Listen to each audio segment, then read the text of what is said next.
E agora eu estou concordando com você. Para mim, o Rony é uma estrela. E pro Abel também, Zupa. Não, ele é, eu acho, até falamos isso essa semana, eu acho que ele é a personificação do que é o Palmeiras do Abel, que é essa figura do coletivo. Eu acho que ele e o Zé Rafael são os dois jogadores que mais cresceram coletivamente dentro do como eles eram vistos e como eles são vistos. Certo. Mas se eu for escolher e hierarquizar, e faz o top 5 dos mais importantes jogadores do Palmeiras, para mim o Rony não vai entrar nesse time. É Dudu, é Gomes, é Veiga... Você está falando dos melhores. É, dos melhores. Mas eu vou falar dos maiores. É Danilo e é o Everton. Porque as estrelas... Mas o Rony é excelente para esse contexto. As estrelas são aquelas coisas que estão no céu, que a gente admira, e a gente não sabe se a gente pode tocá-las ou não pode tocá-las. Acho que pelo que o Rony fez no Palmeiras, as estrelas desse time, para mim, são o Everton, Sim. Tá. Gomes, Certo. Danilo. Veiga, Dudu e Rony. E o maior candidato a entrar nessa constelação é o Danilo. Sim.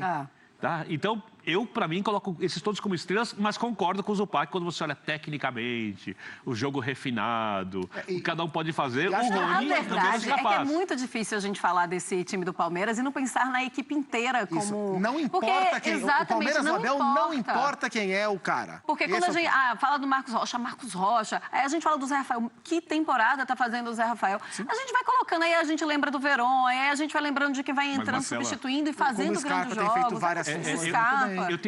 Como eu sou um fã dos operários, assim, eu acho que o que faz o mundo andar são as pessoas que trabalham duro e não os gênios. Certo. Apesar de eu reverenciar e adorar os gênios, eu acho que se a gente não deixar... Era um romântico. Se a gente Inclusive, ele era técnico de um time de várzea que se chama como? Autônomos. Eu acho que se a gente não deixar muito claro, nessa época, marcado hoje, que o Rony foi tão importante quanto esses jogadores que eu citei nas conquistas, a história vai colocar o Rony num patamar abaixo, porque eu conheço a história do futebol, já vi isso acontecer com outras equipes e outros momentos, e isso para mim é uma maldade com o trabalhador Rony. Gustavo então eu vou defender o Rony até dizer chega. Anote isso e leve para a sua vida. Você pode discordar daqui a pouquinho, porque agora a gente vai ouvir o homem. Fala, Abel. Sede a água dele. Jogou em várias funções, fez 2 gols, quer dizer, tudo dando certo, resultado de um trabalho, não só analisando o resultado, como você às vezes nos critica, mas analisando também desempenho, recordes, títulos, é um negócio impressionante. Aí a minha curiosidade, aquele teu vizinho pentelho chato, ele tá quietinho, ele se mudou ou ele já te pediu desculpas? Do meu vizinho chato. A garrafa não serviu dessa vez, né? Olha...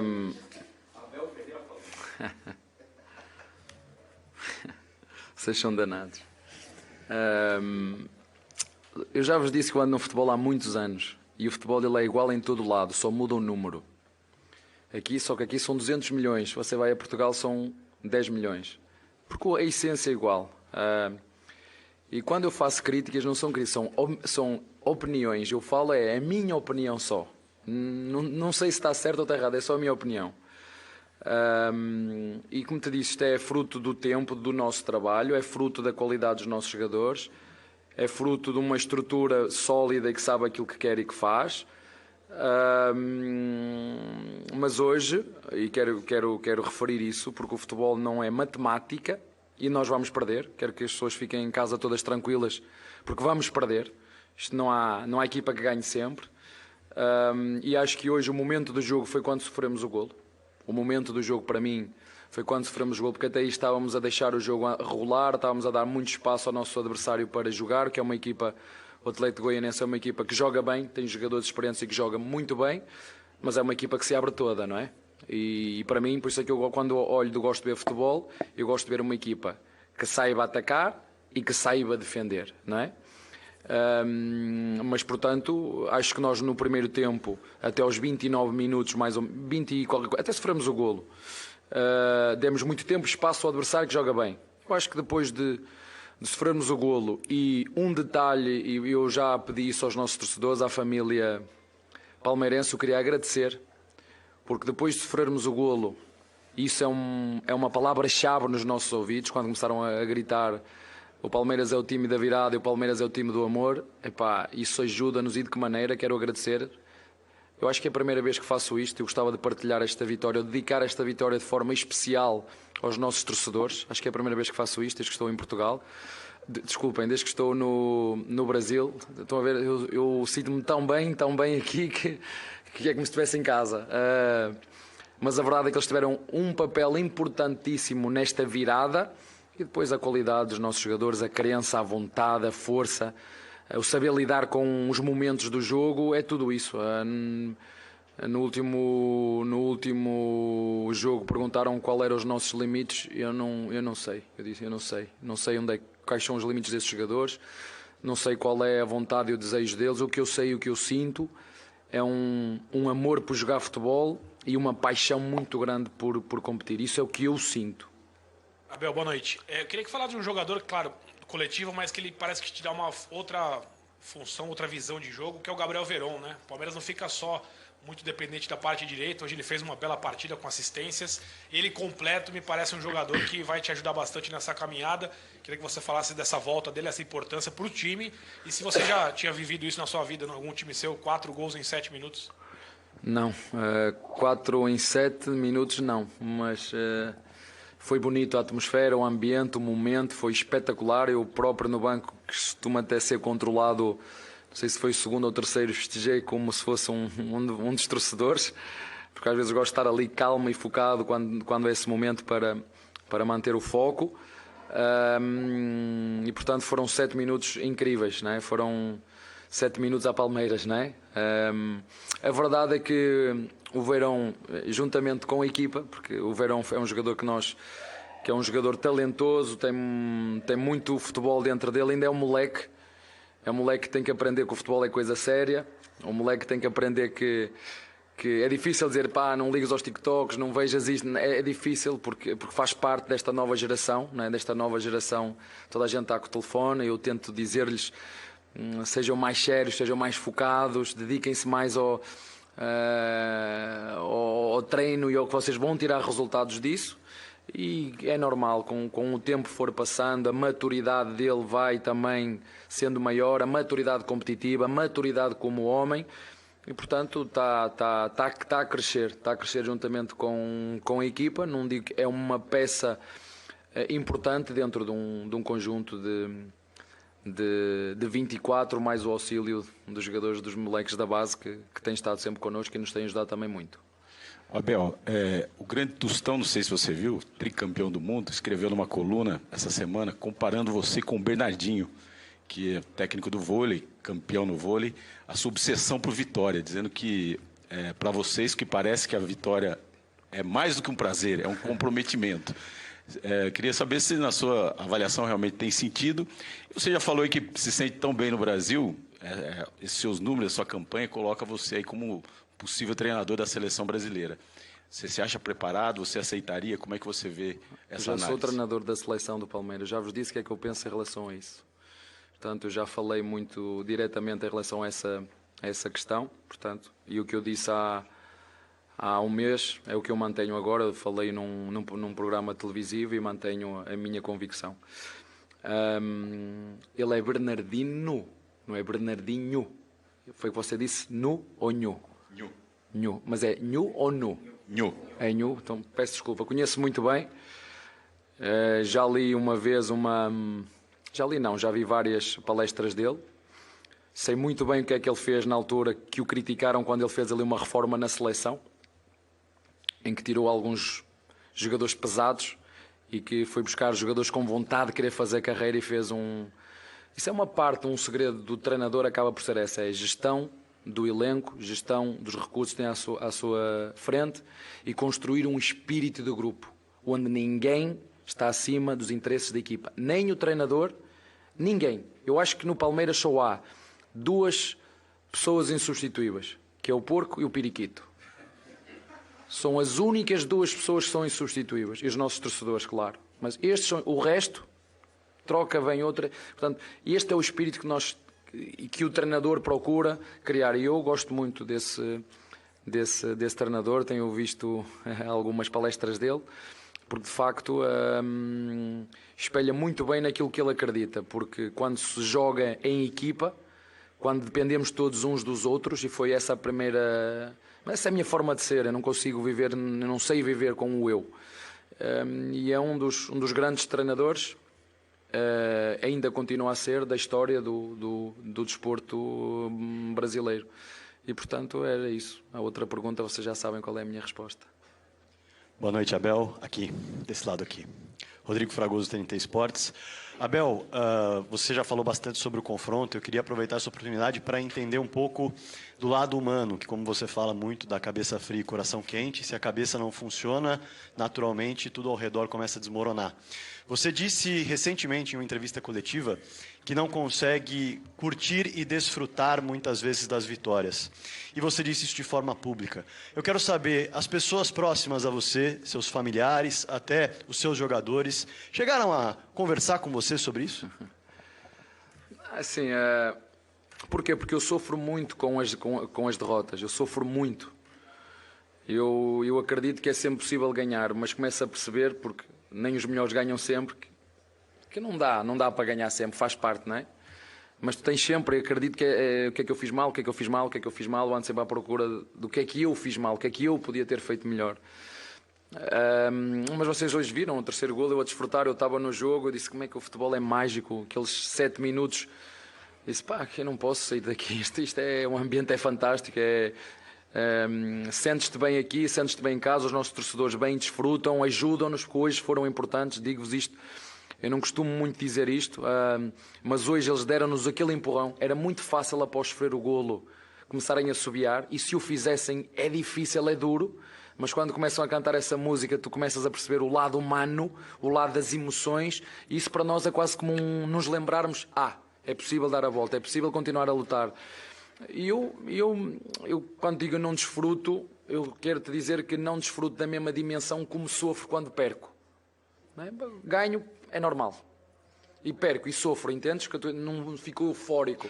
Mas é isso que eu procuro também passar aos jogadores, porque da forma que nós jogamos aqui jogos tão seguidos, tu não tens este equilíbrio, hoje estão a dizer que tu és o melhor e amanhã és o pior. Não, é a mesma pessoa. Só que do outro lado, às vezes, o jogo não corre como tu querias, o adversário também tem competência, apanhas o adversário num dia sim, como foi o Ceará aqui, e te ganha o jogo e tu tens que o aceitar e seguir em frente. Portanto, a única coisa que eu peço aos meus jogadores, e digo-vos isto que é a verdade, eu não controlo o que é que o adversário vai fazer, sei o que é que ele faz, mas não controlo. Agora, o que eu lhes peço é, deem o vosso melhor. Foquem-se e concentrem-se naquilo que vocês sabem fazer. Foquem-se e concentrem-se em dar o vosso melhor, o vosso rendimento. Puxem tudo que vocês têm dentro de vocês. E às vezes eu não consigo. E hoje, para mim, o ponto determinante foi sofrermos golo. Acho que foi agora vamos ter que correr mais um bocadinho, vamos ter que ser mais agressivos, vamos ter que ser mais pressionantes, vamos ter que fazer mais coisas, e fizemos. Fizemos até à expulsão do nosso adversário 22 finalizações e no total 29 finalizações. Isto é fazer coisas. Isto é estar no jogo a saber aquilo que querem fazer. E vocês viram da forma como eles festejam os golos, da forma como eles aparecem na área. Não vamos ganhar sempre, mas vamos lutar sempre para ganhar, e isso dá-nos a confiança e a certeza que o caminho é este. É do trabalho duro, é da disciplina, é das renúncias, foi o que eu lhes disse. Não se deixem ler, porque agora toda a gente vai dizer, como você disse, e eu respeito aquilo que disse, mas nós somos os mesmos quando nos criticam e quando nos elogiam. Então, porque há perigo nos dois lados. Os elogios e a crítica são muito perigosos. São muito perigosos, porque se tu acreditas na crítica, muitas vezes ficas a duvidar de ti próprio. Será que é isso? Sou mesmo aquilo que as pessoas me estão a dizer de mim? Não. Tens que saber quem tu és, de onde vens, o que trabalhas e naquilo que acreditas. E esse és tu. Então, sê tu próprio e dá o teu melhor. Ponto. E quando vêm os elogios, igual. Não se deixem ir lá para o céu, porque não ganhamos absolutamente nada. Estamos no caminho certo, este é o caminho, mas ele tem que ser palmilhado, tem que ser trilhado jogo a jogo. Isso vai requerer de nós muito foco, muita concentração, muito trabalho, muita disciplina, muitas renúncias. E se o fizermos, estaremos mais próximo de ganhar. Portanto, os elogios Claro que toda a gente gosta mais do elogio do que a crítica, mas ambos são perigosos se não forem bem interpretados, com equilíbrio. Portanto, aceitar o elogio e a crítica e perceber que só há um caminho. Trabalho, disciplina e espírito de equipa.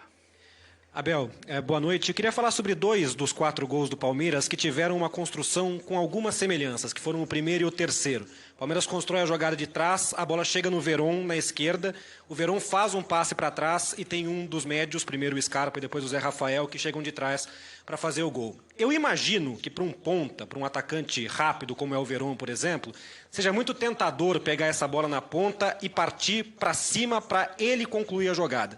Eu queria que você nos contasse, então, como é que você trabalha com o seu elenco, com os seus pontas, com os seus atacantes, especialmente os jovens, como é o caso do Veron, essa tomada de decisão entre tentar a finalização e fazer o passe para trás. O quanto é intuição do jogador e o quanto é uma percepção coletiva que ele tem que ter? Eu digo a todos os pontas o mesmo. A todos. Ao Veron, ao Dudu, ao Wesley, ao Breno, que hoje entrou espetacularmente bem. Está-me a faltar ao Giovanni. É uma para ti, outra para a equipa. Uma para ti, como o Wesley fez, aquele golaço que ele fez que hoje ia fazer. Sabe qual é a minha responsabilidade nesse golo? É 0. É tudo talento e qualidade dele. Só que a seguir faz uma para ele, 2 para ele, 3 para ele, 4 para ele e os outros 10 que estão lá a correr. Não, isto não. Na nossa filosofia de jogo, não. Na nossa filosofia temos que perceber que pertencemos a uma sociedade, pertencemos a um grupo, não é? E, portanto, é que eu lhes digo, claro, que eu gosto de ver o Dudu tac, ir, mas também gosto de ver o Dudu a fazer assistências. Portanto, para todos lhes digo a missão do ponta, na minha equipa, é muito fácil. É fazer assistências e golos, e quando não tiver bola, tem que defender, porque se o lateral deles vai até a linha de fundo, o meu ponta também tem que ir. Eu fui lateral a vida toda. Se o lateral corre, né, de lado fundo até cá, o meu ponta também tem que vir. O do lado da bola. O lado contrário, eles sabem o que é que têm que fazer, é outra coisa. Mas é isto, o que eu falo com eles é isto, é uma para ti, outra para a equipa. Uma para ti, outra para a equipa. Uma para ti, outra para a equipa e hoje, e muito bem, como vocês viram, por exemplo, um golo que eu adorei, que nós fizemos na Libertadores, em que o Dudu tinha tudo para fazer golo e meteu a bola ao Veiga. Para mim, estou a falar para mim, eu valorizo muito mais o que o Dudu fez, que foi dizer, ok, eu não vou fazer golo para tu dar a ti, do que o Veiga fez. Para mim, esse gol tem muito mais valor. Tem a ver com aquilo que eu acredito enquanto equipa. Uma equipa de futebol é assim que deve funcionar. E, portanto, quer atacar, quer defender. Mas o que eu lhes digo é exatamente isso. Verão, uma para ti, outra para a equipa. E ele também teve lá uma, se vocês viram, ele veio para dentro e chutou. Agora, não pode é fazer 3, ele vir para dentro e o lateral a passar. Porque ele passa e ele para mim.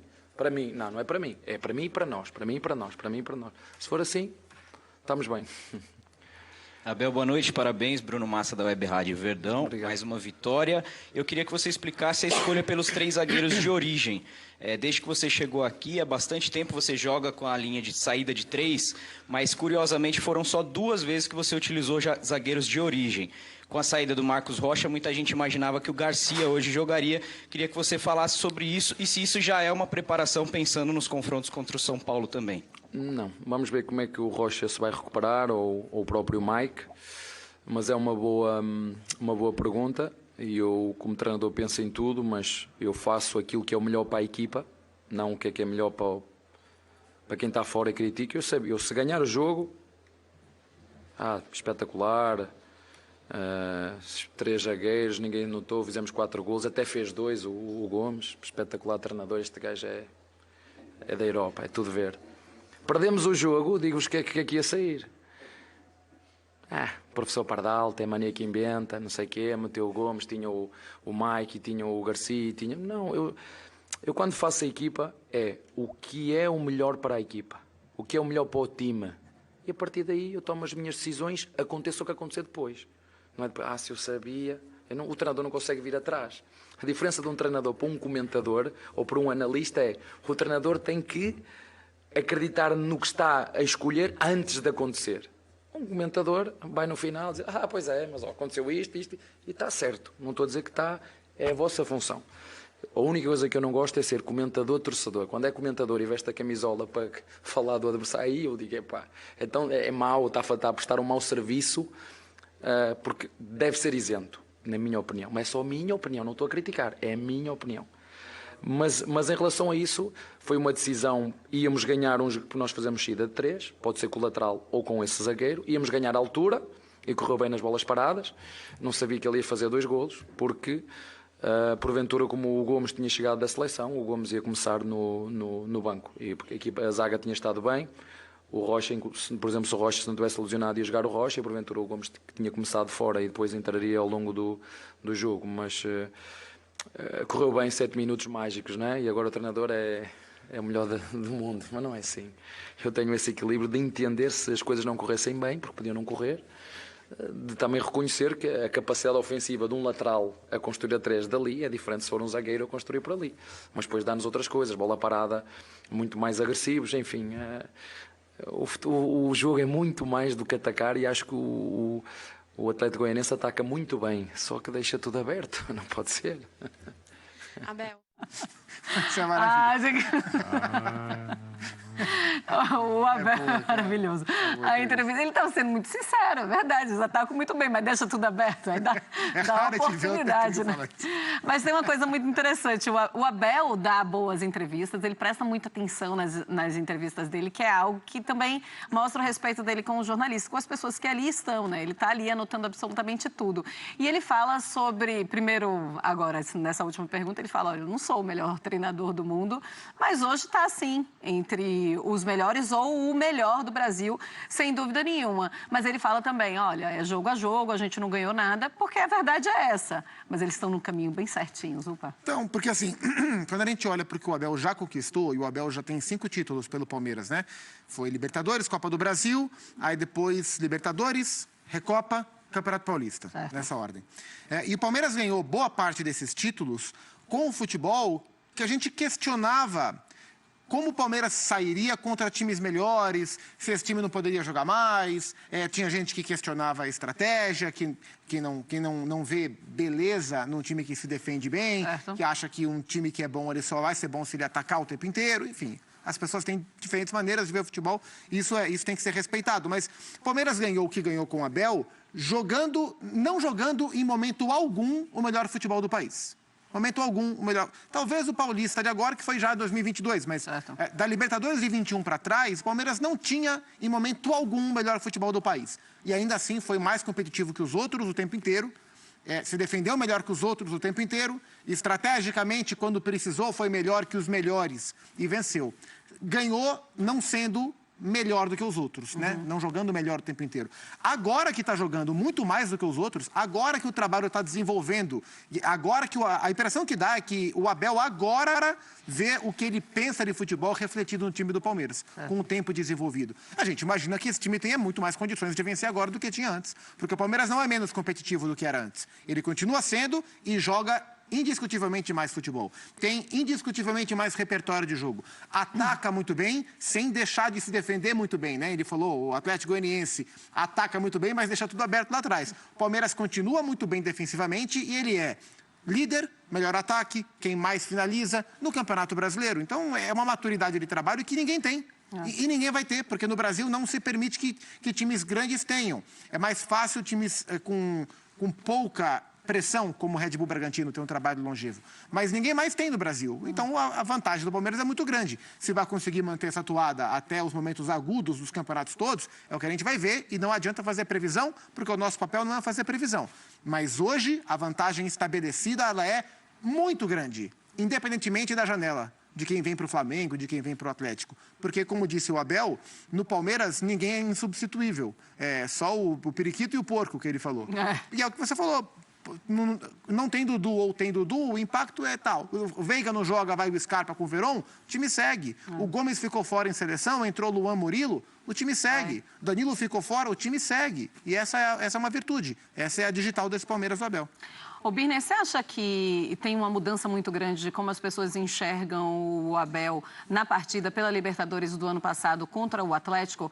Quando ele fala, olha, é a maneira como a gente joga com um time melhor do que a gente e com um time que é pior do que a gente, elas são maneiras diferentes. E quando ele consegue essa classificação contra o Galo, as coisas mudam, as pessoas começam a respeitar mais a maneira como o Abel enxerga o futebol? Eu acho que o resultado faz com que as pessoas respeitem, por mais que elas algumas admitam esse respeito, porque tem muita gente que acha que mudar de opinião é uma coisa vergonhosa. E eu acho que mudar de opinião é básico da evolução humana. Eu acho que é muito pelo contrário, né? É, se eu passar 30 anos achando a mesma coisa... Seus 30 anos de vida foram desperdiçados. Não aproveitei nada. Não se aprendeu nada. É isso. Então, por exemplo, antes do jogo contra o Atlético, eu lembro disso muito no Linha, eu defendi demais o que o Palmeiras deveria jogar por um 0-0. E o Palmeiras teve um pênalti contra, mas foi a única chance num lance criado do Jair para o Hulk, foi a única chance que o Atlético teve em todo o primeiro tempo. O Atlético, como disse o Zupac, jogou a temporada passada melhor que a do Palmeiras. A temporada passada do Atlético foi uma temporada impecável. Porque você ser eliminado na Libertadores invicto e ganhar o Brasileiro, ganhar a Copa do Brasil e ganhar o Estadual, torna para mim a sua temporada impecável. Perdeu porque é do jogo, porque enfrentou exatamente um time que abriu mão de qualquer coisa chamada da estética tão valorizada aqui do jogo para conseguir o resultado. E no final das contas, o objetivo do futebol é ganhar. Se você puder ganhar como jogava a academia do Palmeiras muito tempo atrás, como jogava o Palmeiras nos anos 90, é uma maravilha. Só que ali o Palmeiras nos anos 90, por exemplo, montou depois que o São Paulo foi sendo desmontado o melhor elenco do país e aí prevaleceu pela qualidade técnica. O Abel nunca teve, desde quando chegou ao Palmeiras, o melhor elenco do país. Nunca teve. Eu acho que isso tem que ser considerado. E ele conseguiu tirar desse elenco tudo que é possível, cada coisa de acordo com o seu tempo, na medida em que era possível naquele momento. Então, eu acho que isso gerou o respeito de algumas pessoas. Só que tem gente que acha que o futebol é arte. O futebol não é arte. Ele é melhor quando ele parece a arte. Ele é melhor quando eu gosto mais. Né? Qual é o time que eu mais gosto de ver jogar no mundo? É o Manchester City. Né? O segundo é o Liverpool. Tá? Mas isso não me impede, por exemplo, de achar o Atlético de Madrid, para dar um exemplo do Simeone, quando conseguia resultados, né, principalmente naquele ano que foi vice-campeão da Liga dos Campeões, algo épico, espetacular, porque ali se tirava tudo no limite. Então, para mim, o futebol mais bem jogado é aquele que os jogadores dão tudo que podem, vão melhorando e coletivamente, como disse Abel na entrevista, não prevalecem individualmente acima do que é a equipe, a instituição, no caso do Abel falou, o periquito e o porco. E o Palmeiras tem tudo isso.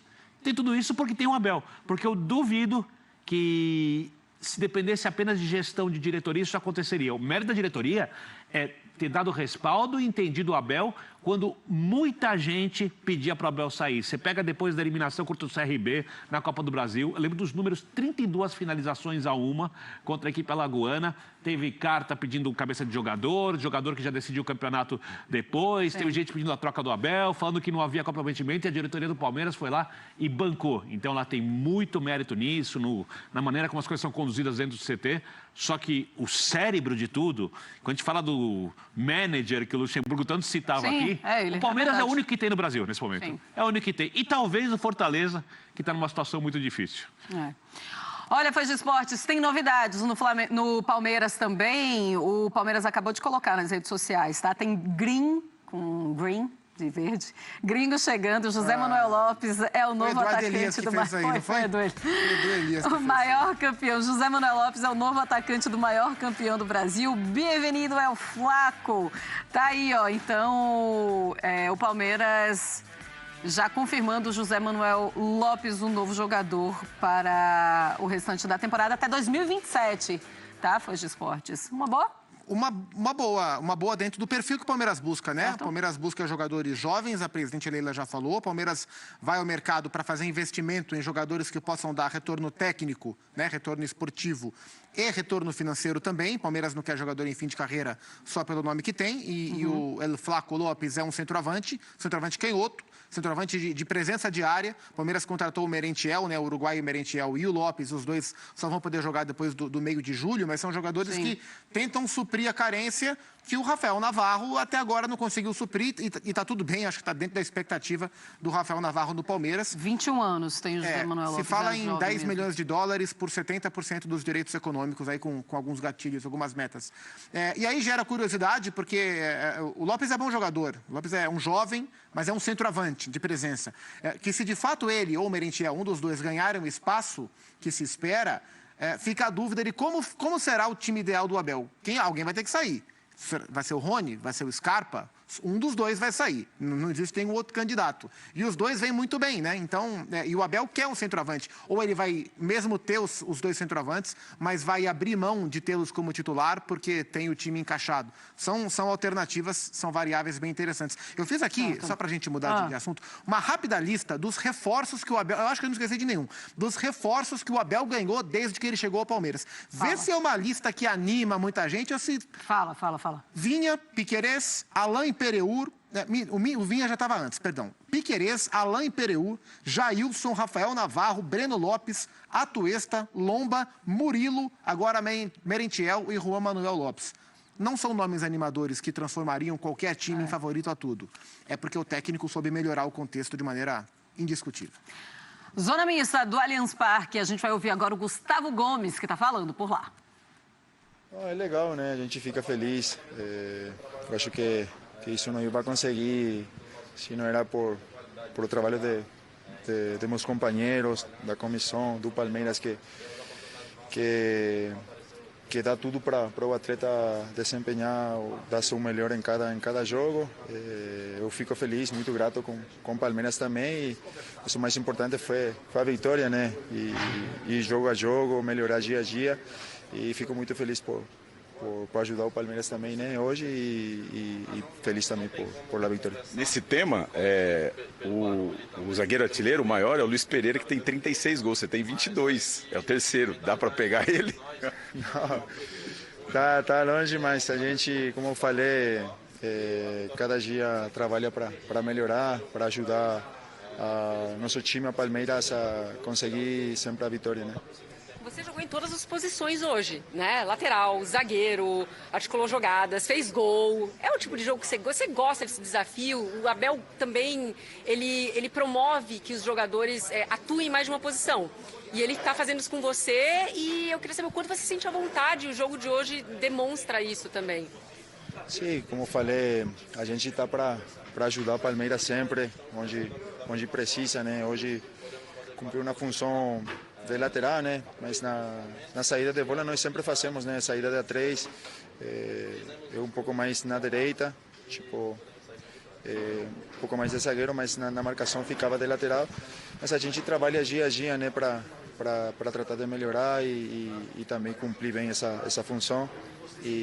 Mas como eu falei, o mais importante foi a vitória e tá aí na liderança. Como é que se explica uma virada como essa, Gomes? 7 minutos, 4 gols, vocês olhavam ali e falavam confiança, o que foi? Como é que explica isso? Não, acho que a mentalidade, né, de nosso time, de nosso elenco, tomamos gol, sabíamos que ia ser um jogo difícil. O adversário é um time competente, né, um bom time. E graças a Deus conseguimos, né, a virada. Acho que não perdimos a calma, que é muito importante nesse jogo aqui, nesse campeonato, e acho que a mentalidade do nosso time fez virar o jogo.